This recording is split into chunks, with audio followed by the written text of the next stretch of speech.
Wakurugenzi, May 3rd, 2021, maeneo ya St. Louis, Missouri. Kuna jamaa hapo mazee ameamka, anasikia mambo yake ni kama haiko sawa. Kijisikiza kwa ndani, anasikia ni kama kuna kauchungu fulani kanatoka huku ndani na haelewi ni nini. Tumbo kidogo inatashwishi na mushkili na segemnege. So akaingia pale hospitali, akaangaliwa, akaambiwa una growth sector fulani pale ndani, kwa hivyo lazima tufanye nini? Operation. Lazima tuingie surgery. Jamaa anaenda anajipanga, anaweka finances in order, kuja anashughulikia mambo ya hospitali, anakuwa fanya nini? Anakuwa admitted. Inafika siku ya surgery, kitu kama saa 4 asubuhi, anawekwa pale kwenye stretcher, zile stakabadhi tayari ashapiga masignature kila kitu, anakuwa wheeled in. Wapi? Kwa theater. Pale kwa theater anadungwa zile tube pale za inaitwa IV. Pampiwa sukari pale kidogo. Kuna jamaa fulani hapo anaitwa anesthetist. Anakuja pale kufanya mambo yake, ndio apeleke jamaa anda, ndio surgery iweze kufanyika.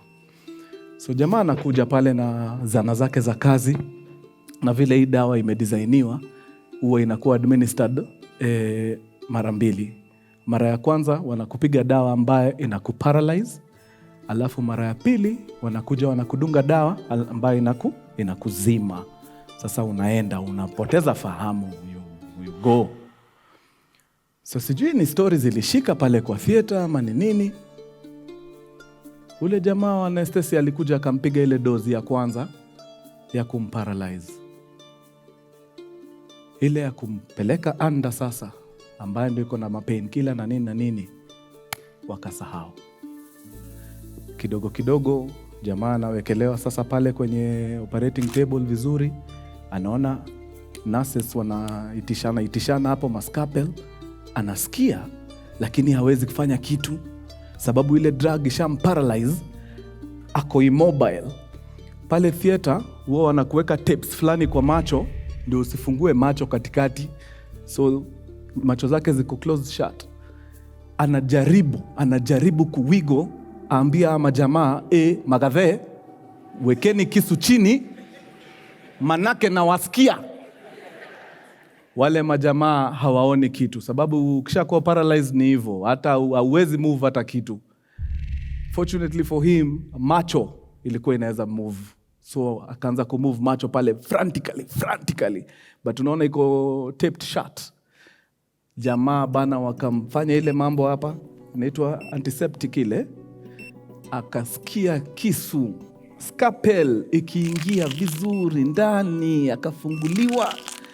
Akasikia mashini baridi zinakaa kama makasi hivi, zikaingizwa pale ndani, zikaseparate intestines. Anasikia kila kitu, anajaribu kumove macho, ambia ama jamaa tafadhalini bana, tafadhalini. Hakuna. Eventually, after 16 minutes ya kusikia surgery yake ikifanyika, aliwiggle macho kwa nguvu, ikapop tape moja. Na hapo ndio nurse alinotice, oh my God, this guy is awake. Hapo ndio anesthetist anakumbuka, oh my God,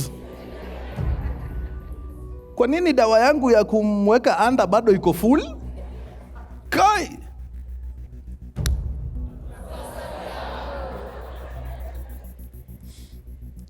The pain was so intense, hata memory yake ilikuwa wiped off juu ya uchungu, yani body yake ingeweza handle. But every time akilala, surgery iliisha na akaamka, but surgery, every time akienda usingizi ana relieve kitu, ikateka toll on him mentally. Eventually I think alijiua. Yeah. St. Louis, hospitali ya St. Louis hapo wakapigwa lawsuit yao baridi, wakapigwa fine. Watu walisema hiyo fine haikuwa enough for ile mateso walipitisha jamaa, but you know how it is. It is what it is. Destiny, tuanze kipindi.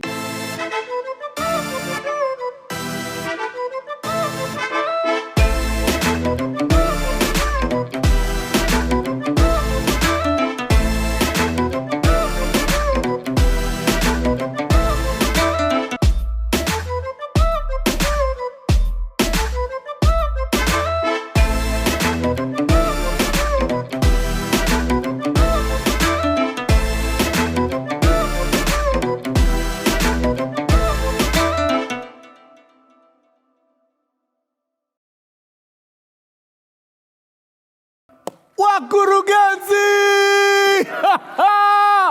Mamen! Yo, wapi makofi ya Andrew wewe? Hey. Wakurugenzi mko freshi? Kama kawa, kama dawa. If you see Mkurugenzi in the building, you just know it's got the juice, man. Story ya leo ni story moja imefanya nikaona yenyewe. Saa zingine yenyewe kuna kuwaga na udongo modhi inaendeleaga kwa hii country. Lakini saa zingine pia tunajaribingi. Sababu country zingine zinakuwaga na udongo modhi hata zaidi. Na leo nataka niwapeleke moja kwa moja mpaka country inaitwa Philippines. The Philippines. Wale watu wa soap opera, niko sure mmekutana na hiyo country mahali kwa masoap zenu, sio?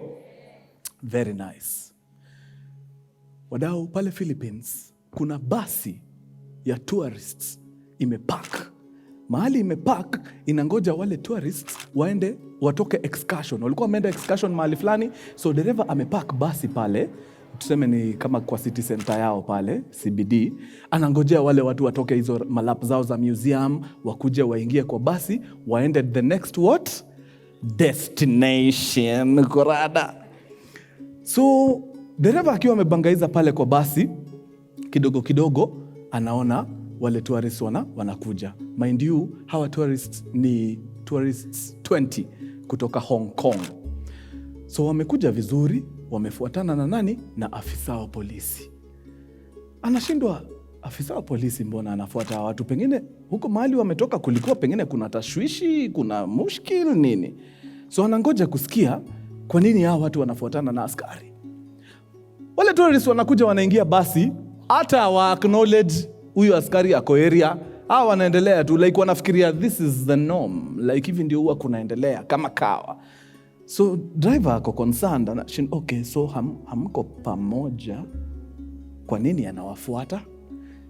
Tourist number 19 akapanda, number 20 akapanda. Yule askari akakuja akashika mlango ya basi, akamuita huyo jamaa, kadere gadhe, naweza omba lift tafadhali kwa hii gari yenu? Kadere gadhe akamwambia, mazee, unaona nimebeba matuaristi, haitakaa fiti. Unajua hawa sasa wamekuja starehe zao nini, alafu waanze kuona nabeba makarao, siko ubaya. Tusi-create manini kama hizo. Ongea na watu wa pikipiki ama nini. Like ni kwa upole tu, nakuambia tu kwa uzuri afande, hii itachoma. Hata sidhani hiyo statement ilikuwa imeisha. Afande alikuwa ndani tayari. Ameingia ndani, ameshika ile chuma ya javelin hapa mbele. Sio kijiko. Hapa akona M16 rifle na magazines kadhaa na full police uniform. Akaambia dereva, umenipigia story fiti sana. You are a storyteller. Ongea na mkurugenzi akupatie slot. Sasa fanya hivi, funga hii mlango, sababu ni zile waga zinakuwa powered pale automatically. Funga hii mlango. Passengers, awo ni hao. Hii guy dirisha, fungeni nini? Fungeni curtains kwa basi. Nyinyi ni wa China? Deni yenu tutalipa. Fungeni curtains. Fungeni curtains. Nataka niwaonyeshe tour, mtapenda. Driver, kuna park hapa inaitwa Rizal Park. Unajua Rizal Park ama niendeshe? Unajua? Nice. Unaweza nyonga hii basi tuelekee Rizal Park tafadhali. Driver akaona, hii tone naongeleshwa nayo si tone ya kuanza kuuliza maswali. Akafanya ile mpaka wapi? Rizal Park. Akapark hapo katikati, place tu inakaa very weird. Katikati tu place watu wapakingi magari, so of course ika draw attention sana. Jamaa kaambia driver na tourist wake, by the way, kila kitu mkifuata tu instructions, imagine tutakuwa sawa sisi wote. Lakini kitu ikikudanganya, uanze kujaribu kukua mjanja, tafurahia. So driver akapigwa pingu kwa mkono na wapi? kwa steering wheel.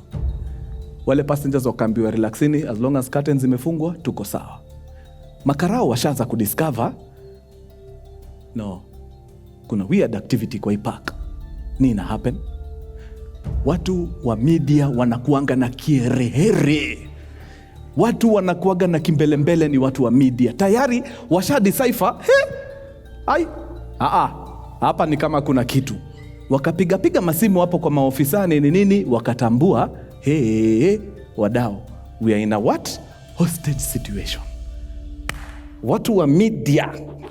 Sijawahi ona watu wanachomanga time ya disaster kama watu wa media. Yani ni makamenje sasa ziko hapo zinamulika deadly. Makarao washaanza kupigiana masimu. Oi, gave, ni ngori. Nini mbaya?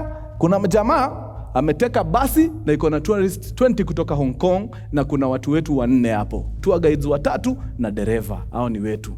Anataka nini? Hatuna habari. Ndio tunataka tupige simu tujue. Okay.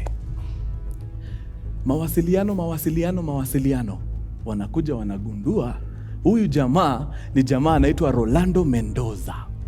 Now, Rolando Mendoza alikuwa mtu ametumikia polisi ya Philippines kwa uadilifu, kwa roho moja. Amejitolea kazini for over 40 years. Guess what?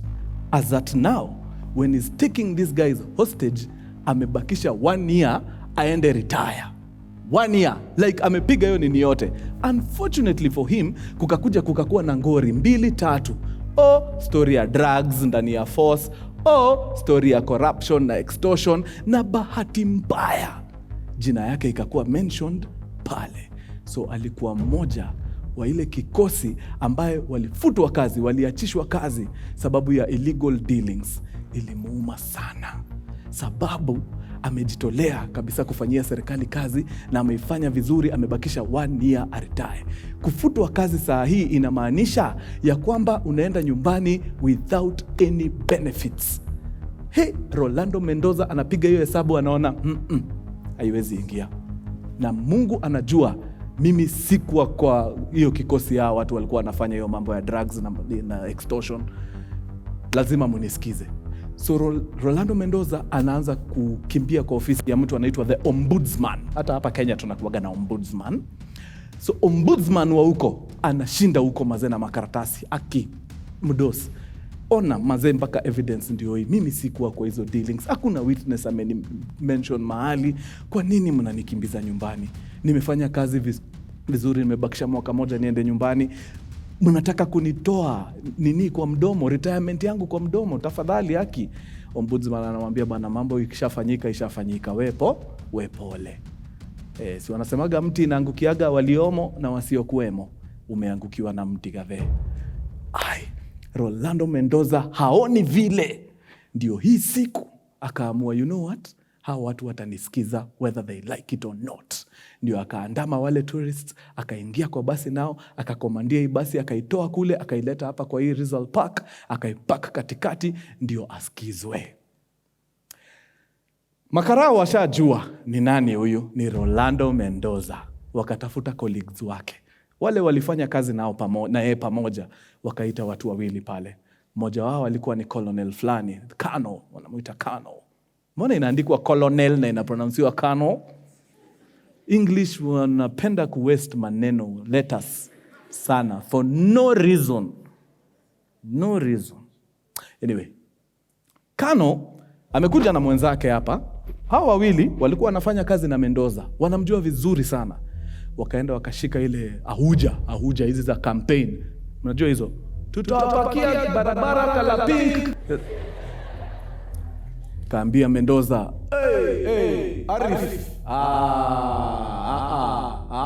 Man. Unachoma. Rada. Mendoza kaambia, wazee, mnajua hasa wananiwekelea. Na mimi hata siitishi vitu, mimi nataka tu munirudishe kazi. Sitaki kitu ingine. Ambieni Mudos anirudishe kazi sababu mimi hamtanitoa retirement kwa mdomo. No. Mnataka nisurvive aje? Na mimi sikuwa kwa hizo ngori mnasema nilikuwa ndani.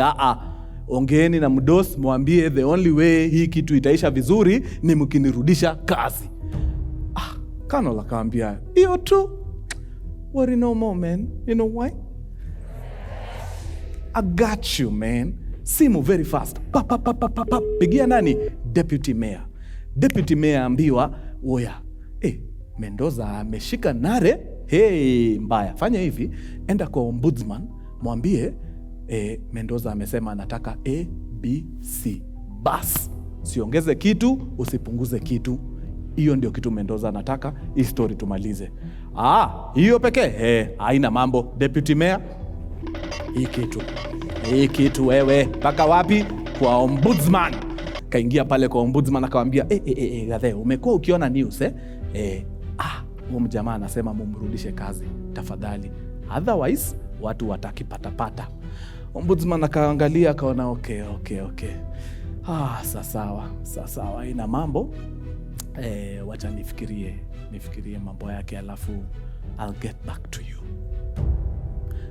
Toka kwa ombudsman, rudi wapi? Kwa scene of crime. Apart from polisi na hostages, nimesema ni kina nani wengine wako? Watu wa kuchoma. Media sasa wameanza kuleta wale experts wao. Mnaona gawa experts wanakujaga kwa media kuchambua vitu nonsense. Unashindwa wewe, kwani haunaga day job wewe? Wewe shida yako ni nini? You know the reason why Raila Odinga came in a white Mercedes is because it's symbolic. Raila tu aliamka akapata gari yake ya black ni chafu, akasema okay, cha nikuje na hii ya white. Mtu kwa studio, you know, especially on the 27th of every month. Wenda ulale wewe. So media wako huko wanachoma, ama watu wao wa analysis. Mendoza kwanza alikuwa mkubwa wa cartel sijui gani. Si facts. Hizi ni vitu, ni hearsay, ni rumors. Wameenda wakaingia Wikipedia dakika 2. We niko na nini interview wewe. Wanachoma. Kitu sijawaambia wakurugenzi ni ya kwamba hii basi ya tour pale mbele kwa dereva pale juu iko na nini? Iko na TV. Inaona live like zile vitu wao sasa wana transmit hapa nje. Mendoza anaziona, like anaona basi yake ndio hii. In fact niko kwa hii basi, by the way guys. This is me. This is us. Come mjione. We are on TV. But sasa media wakaanza kuharibu.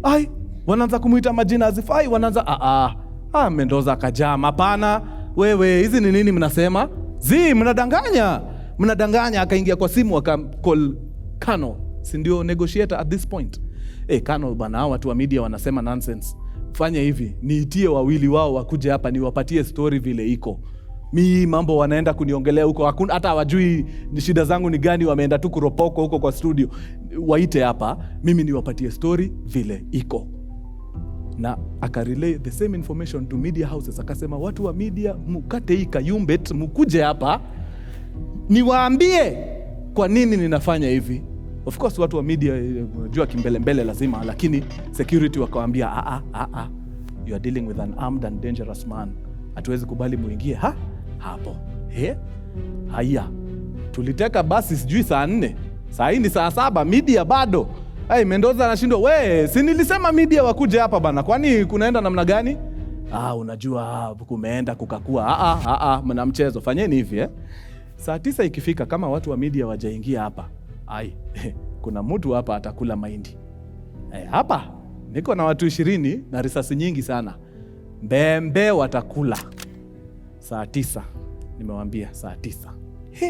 Tension. Mayor, deputy mayor huko kwa ombudsman anasema mambo inakaa vizuri lakini afiki. Kwani is how? Saa 8 ikafika. 1 hour to ile saa 9. Kidogo Kano negotiator akiwa hapa na mwenzake wanaona jamaa anavuka mabari ya huko anakuja kwa crime scene. Amepiga kinyasa yake safi na shati. Like the guy anakaa ni kama yeye atambui kitu. Huyu mtu ako kwa hii basi ako na M16 rifle, huyu mtu ako na slippers. Ni kama atamwambia gathe, ni jaribu wewe. Like atambui. Wakashindwa huyu boys ni nani huyu? Who this? Ndio kidogo Kono na urafiki yake hii kitu. Wakakimbia mpaka wapi? Kwa huyo jamaa.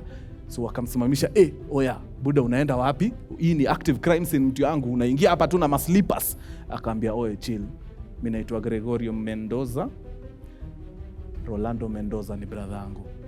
Mimi pia niko kwa police force kama yeye. Mimi ndio mtu naweza msikiza. Tafadhali, mnaweza piga kelele hapo na hizo maahuja zenu, but mimi ndio nitaongea anisikize.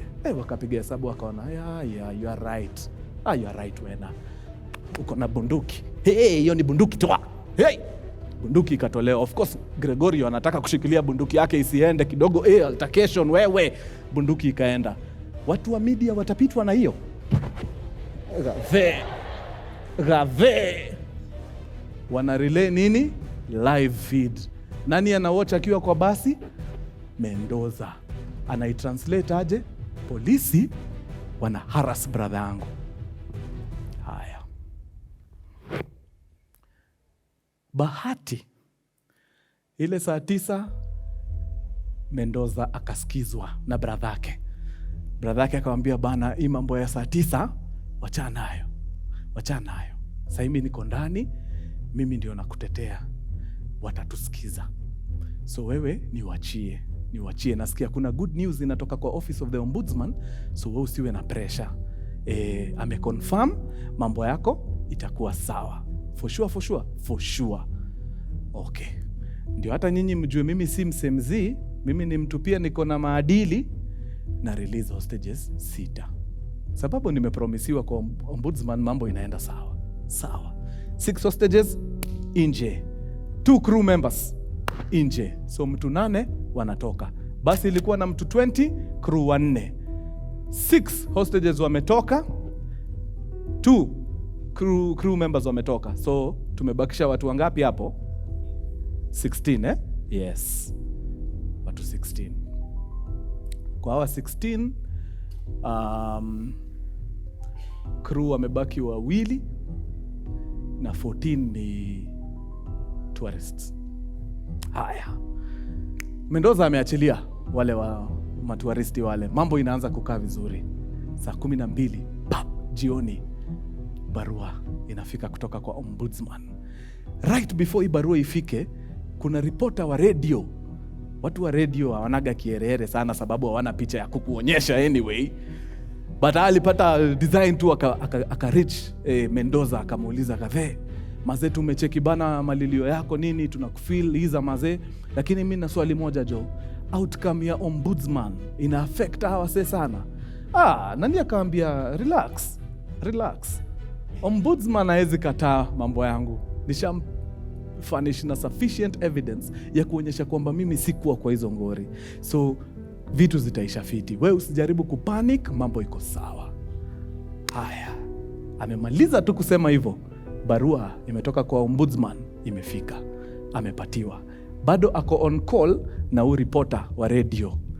Akasoma barua, akamaliza. Ilikuwa lines 3-4. Yaani moshi inaanza kutoka kwa masikio. Hasira. Anashindwa, hii ni ukumbafu gani? Tumepoteza siku mzima hapa. Ndio mtu atuandikie nonsense kwa karatasi. Reporter anamuuliza, kwani ameandika nini bana? Tusomee kwa live radio tusikie ombudsman amesemaje huyo. Kasema, okay. Rolando Mendoza, first of all, pole sana kwa kila kitu ambacho kimefanyika, na tunakuwa sure ya kwamba sisi hapa katika ofisi ya ombudsman tutashughulikia mambo yako. Tutashughulikia mambo yako. So wewe fanya hivi, wewe wachilia majamaa waende, sisi tuachie hiyo kazi. Tutahakikisha wewe umekuwa vindicated, mambo yako itakuwa sawa. Yani bro, asanti kwa kutuelewa. Vile pia sisi tunakuelewa. Rolando akararua hiyo barua, akaambia reporter, unajua afadhali hata huyu mtu angeniita tu nugu mara moja na niambie sifanye hiyo upuzi unaniambia nifanye, kuliko kunipaka bata hivi ndio nijiwachilie muende munifanye mbaya huko mbele. Mnafikiria sijui vile mna operating nyinyi maaskari? Huyo mtu anacheza. Na wacha nikwambie, kuja hapa wewe. Akachukua tour guide moja akamfunga na pingu kwa mlango ya basi, kap, kila kitu safi. Akamwambia, nawapatia madakika, munipatie ile kitu nataka, ama huyu mtu anakula risasi wa kwanza na nitaanza kupiga watu marisasi hapa one by one. Mimi sijali, but hamtaniibia nikiwa alive. Hiyo no, it's not happening. Ngori. Sasa tutaongea na nani?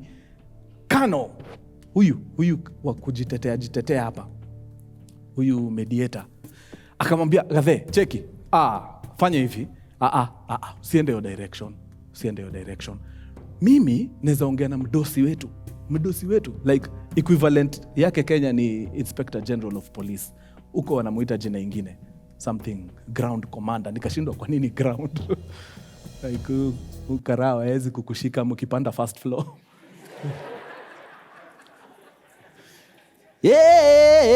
Niko meza 9 ground commander maze. Tusikutane ground floor ya utati. So ground commander maze na Kano la kaenda mpaka kwa ground commander akamwambia, cheki ni aje buda. Uboy, cheki ndio tuzuie hii ngori. First of all, already isha escalate. Sasa hii ni international issue sababu wale wasi wako ndani yao basi mazili tourists wa Hong Kong. Na unajua vile China wanakuhaka. Wataanza kutukojolea hapa kidogo watunyongee resources na tunawategemea. Patie ni tu mse kile anataka. History iishe. Akishatoka si tutajua vile tutaongea huko mbele. So ground commander hapo mazee akamwambia, sa mazee, okay, mi kama bigi wa Karawa I wish ningekuwa na hiyo power, but mazee executive power ina lie na mayor wa hii town. Deputy mayor alienda kwa ombudsman akapatiwa barua. Okay, so wacha tusiende kwa deputy. Wacha niruke niende kwa mayor mwenyewe. Niko sure mayor ako na veto power sana, anaweza amua, achilieni huyo mjamaa aende. Ground commander anapanda juu, anaenda kwa mayor. Anaambia mayor, mazee, buda ndio ifike hii point, mimi na suspect by the way pengine tulimshika. Juu angekuwa guilty hata angesumbuana. Unajua the fact that ana go to this great extent, this great lengths, inamaanisha boy kuna possibility anaweza kuwa alikuwa innocent maze. Mayor, nakuomba kwa hisani yako tu tuachane na huyu jamaa, at least wareleasiwe, ni hostages maze na ni tourists wa countries zingine, ndio isichome maze international relations na nini. Wachana na huyu jamaa aende, si tutajua vile tutadili na yeye. Mayor akasema hapana. Wewe unafikiria hiyo ni kuset presidents gani? So inamaanisha basi sasa kila mtu akitaka kitu atakuwa tu anaenda anateka basi ya tourist anatuambia, kutoka leo nataka pizza Wednesdays. Hapana. No, hapana. Lazima tufuate sheria vile inafaa. Na kama sheria inasema hatuwezi deal na yeye within hours, basi mimi sina choice. Adiliwe tu na yeye kama threat, kama ni kuangushwa angushwe maze. But kuna hostages. Naelewa, but sasa tufanye nini maze? Ni amevunja sheria. Hawasikizani. Toka hapa kwa ofisi ya mayor, rudi pale kwa crime scene. Wachana na police, wachana na hostages. Nani wako hapo? Media wanagundua ule Gregorio, brother ya Mendoza, anaarestiwa. Si kazi yake ameshindwa kufanya, anaarestiwa. Wewe kwanza kuja hapa, wewe unakuja kwa crime scene na bunduki, alafu unainterfere wewe na anashindwa. Wait, si nilikuwa nimekaa? Kwanza ulikuja na gun wewe. Hii ni collabo hii. Nyinyi mnafanya kazi pamoja. Watu wa media hawachelewi, wako wapi? Hii kitu wewe. Wana relay live images wapi? Ndani ya bus. Nani anaona live images za brother yake akiharasiwa na polisi? Mendoza amejam. Anapiga simu huko kwa Makarawa, anauliza, ni nini mazee? Mbona mna treat brother yangu kama nguruwe bana? Amewafanyia nini? Mimi ndio mnafahamu kwa mna deal na yeye. Wachaneni na bro ana shida. Mbona mnamharas? Kano la kadanganya. Akamwambia, nani anamshika? Hakuna mtu anamshika. Sisi tunamescort tuende nyumbani sababu hizi scenes is too much for him. It's too much. Mnampeleka nyumbani. Of course. Mumemrudishia bunduki yake. Of course. Sasa tukae na bunduki yake tufanye nayo nini? Sisi wenyewe tuko na bunduki zetu. Sisi tuna bunduki zetu, tuchukue zako kwa nini? DNA. DNA. Mnakumbuka hiyo song? Weeks. Imempita kama risasi. Haya. Mendoza, I don't know how he does it, but he manages to put a call through to his brother. Akamuuliza Grego, asa wanasema ati wamekurudishia gani? Ni ukweli? Hakuna, asa hata wananipeleka ndani jo buda. Asa hata umekata na gani yangu jo wananiskuma stenje buda.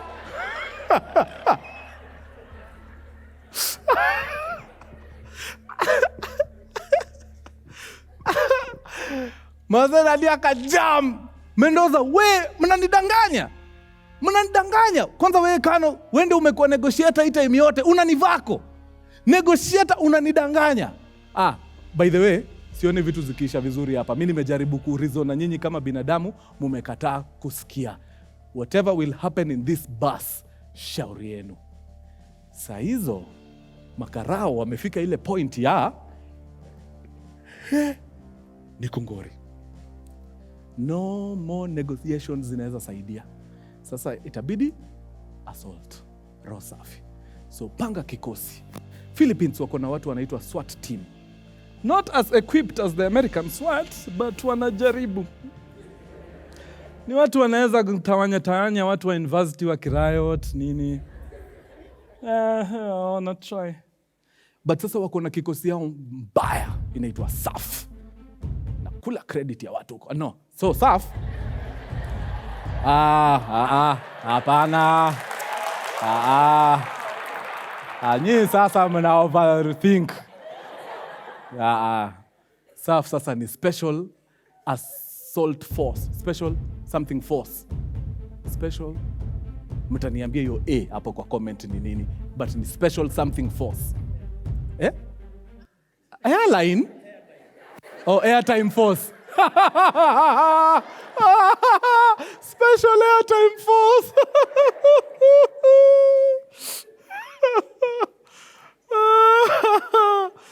Okay. Oh Lord. Freeze, nisambaze 50 wewe. Oh Lord. Mtafanya nisipewe kazi nyinyi. Unajua vile mazee wasanii tunategemea hawa watu. Yeah, so SAF I think ni special action. Yeah. Umeconfirm pia? Yeah, special action force. So special action force ni ka reke squad. Sasa hao wana jokes. Hao ni risasi pole baadaye. So wako ngangari. Wamepangwa into little assault units.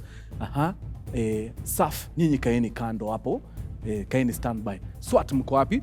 Nyinyi prepare mazee kuingia. Nyinyi mkae standby. All right. Nani wako na snipers? SAF mko na nice. Panga snipers pale juu wako sawa. Kila kitu iko fiti, kila msee ameshika position. It's a secret. Inafaa mazee msitambulike sababu hii kitu inafaa ikuje kama surprise. Mtu akikaa mbaya tu kidogo, skuma kitu ndani. Sasa wadau, it's a top secret. Alex Chamwada. Guy. Hey! Ukistaajabu ya SWAT, ujaona SAF. Hey! Ali Mtenzi yako hapo kando. Huyo hapa kando ni sniper.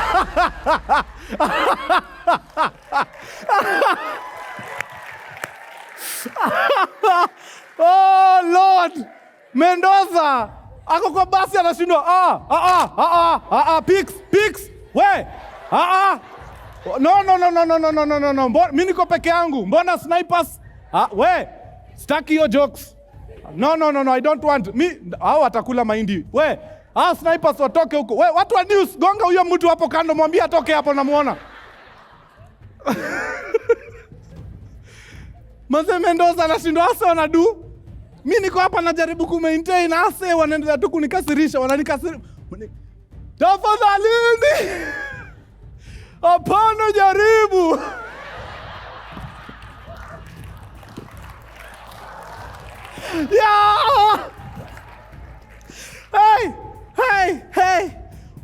wewe ni ngori.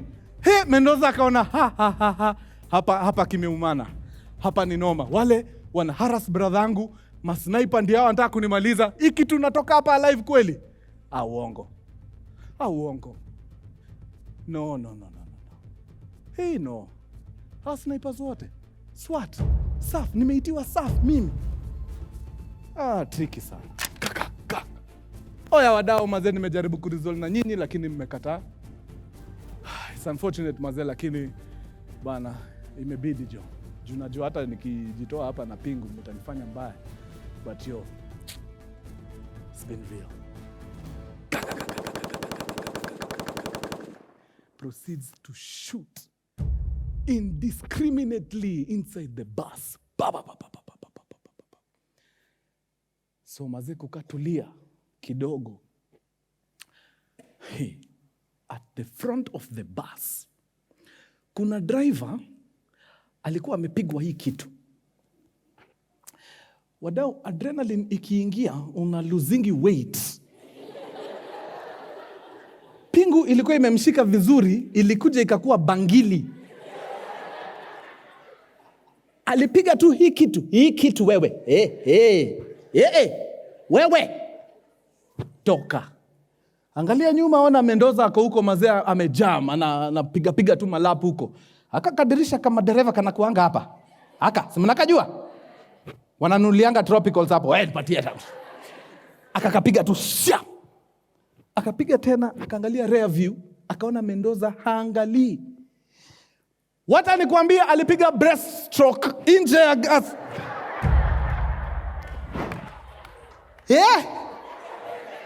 Hii kitu wewe. Nje, anguka chini. My friend, kama ushaitoka kwa dirisha ya basi mpaka chini na kichwa, it's not a pleasant fall. Hiyo, lakini aliamka.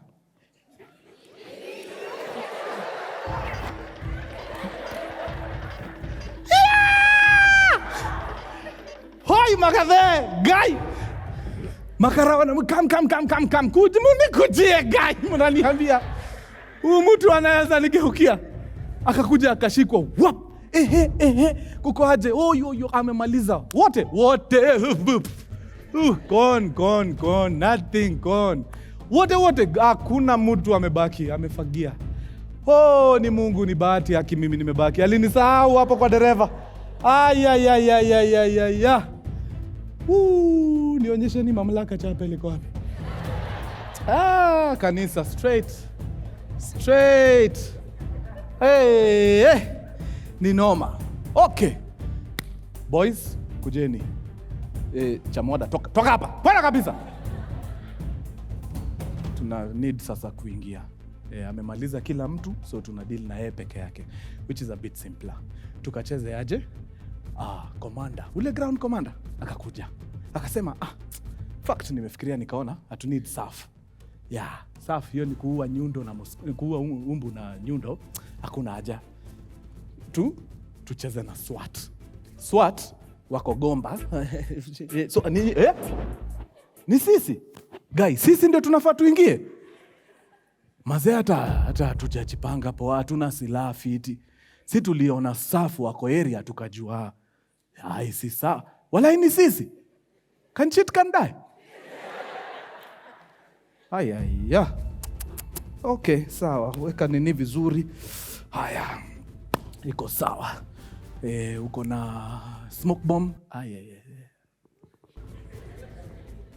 Una smoke bomb. Okay, sasa. Kuna zile grenades za kutoa sauti hizo pack 2.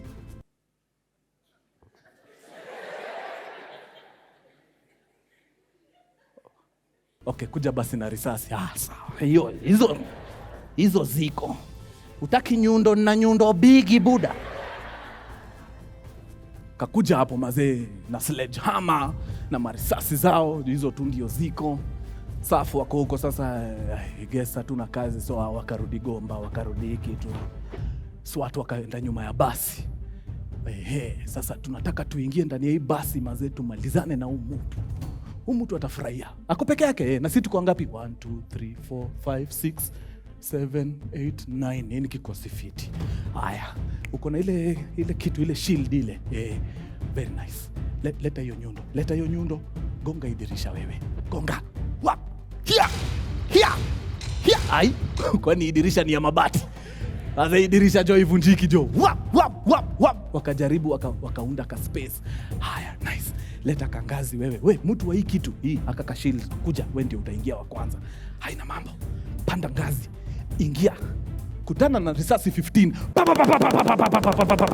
Dai wadao, nimekumbuka kwanza niko leave. Leo sifai kukua hapa. Rudi.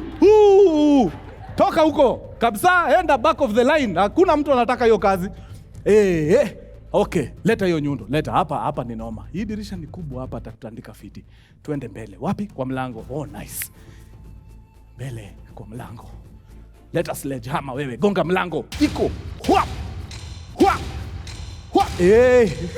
Kwani hii mlango ndio ilifungia Paulo na Sila? Hii kitu haivunjiki bana. Weka chini hiyo kitu, iko na tu glass hapo. Vunja hizo. Okay, umevunja glass na glass. Kumebaki ka area fulani ka mlango hapa, unaweza funga kamba. Ukifunga kamba kwa ka area, unaweza vuta mlango yote itoke. Nice one. We, uko na kamba? Niko nayo. Lete. Funga mlango. Not iko sawa. Hii kamba funga kwa hii Land Cruiser ya SWAT. Funga hapo. Funga. Haya. Kaeni rada. Nani dere? Finya hiyo mlango iende nayo kabisa. Hey! Nice one. Kamba imekatika buda, mlango imebaki bana. Mlango imebaki waise. Okay, hii ni noma. Hii mlango sijui alitengeneza na nini. Ni basi hatua, lazima uprotect watu wenyewe. Wachana na mlango. Roger, commander. Nama gadhe tumejaribu. Unasema tu tuendelee commander? Haki. I swear haki. Tumefanya kila kitu. Okay, commander akatia akasema okay. Nyinyi pumzikeni. Watu wa SAF wameenda kwa miraa. Watoe. Warudishe. SAF rudini. Tema taksin. Shika kila kitu. Hawa wako na kila kitu. Smoke bombs 4. Twende, iko sawa. Wanafika pale wanajipanga, wanaona ndio wana difference ya hizi vikosi mbili. Okay. I think wengine mnaweza rudi hapa, tunani tu watu watatu. So nyi wawili shika tear gas. Wale watu wa nyundo ile kazi walifanya kwa hiyo dirisha, enda tupatia gas hapo. Sababu mahali yako back of the bus curtains ziko heavy, hatumtaki hapo. Tunataka akuje to the front of the bus. Kuna curtains. Huyu ako hapo kando ya Ali Mtenzi. Sniper, uko sawa? Tumlete mbele. Hapo sawa. Nice one. Tuende kazi. Safi. Ingia. Tia gas ndani. Mendoza. Hey! 44 years. Lungs zimekataa. Noma. Toka nyuma. Anza kurudi hivi, akibackpedal but anaelekea towards the front of the bus where jamaa anamtaka. Pita katikati ya basi vizuri sana. Jamaa amemweka kwa crosshairs. Crosshairs ni hizo vitu. Amemweka kwa crosshairs vizuri. Amekuja hapa kwa ile mlango ya mbele. Si unajua hii mlango ni glass na iko na Ben Destiny waekee picha wataona. Akakuja mahali sasa kuna ka opening kazuri. Jamaa wa sniper kaloa breathing yake, heart rate ikaenda chini. Hakuna play sasa. Unajua roho inakuaga na play. Usha realize roho inakuaga na play. Tu. Rifle haitaki hivyo. Lower heart rate kabisa. Press rifle vizuri.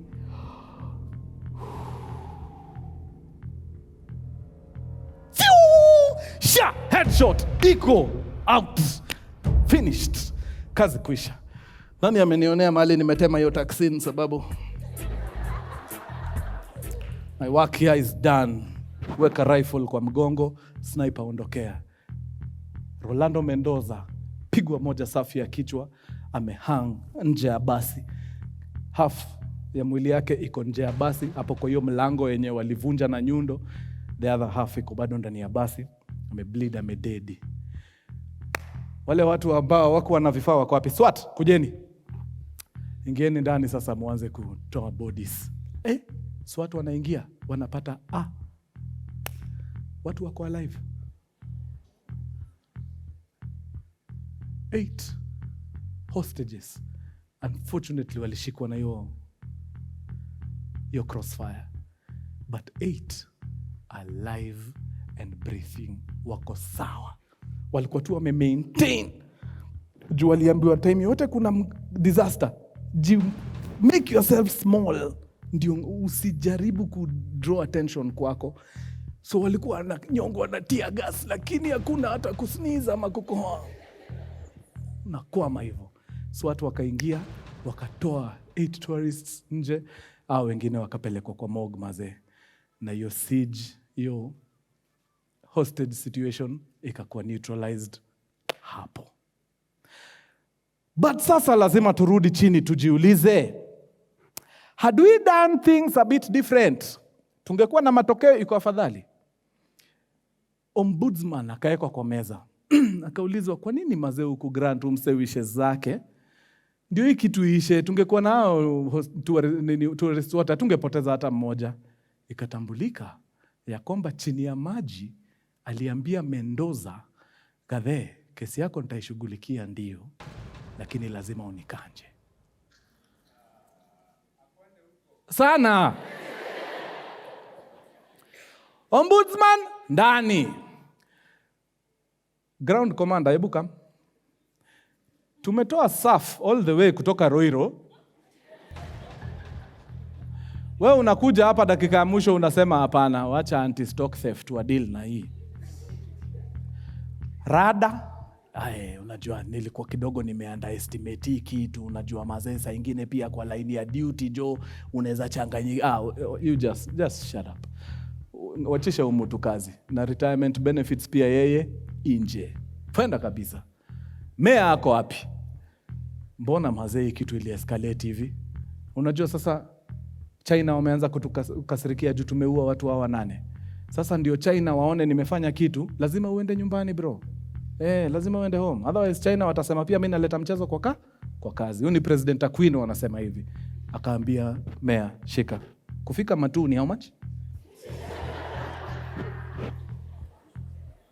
Kipotea itamilka wa PK atakuonyesha njia.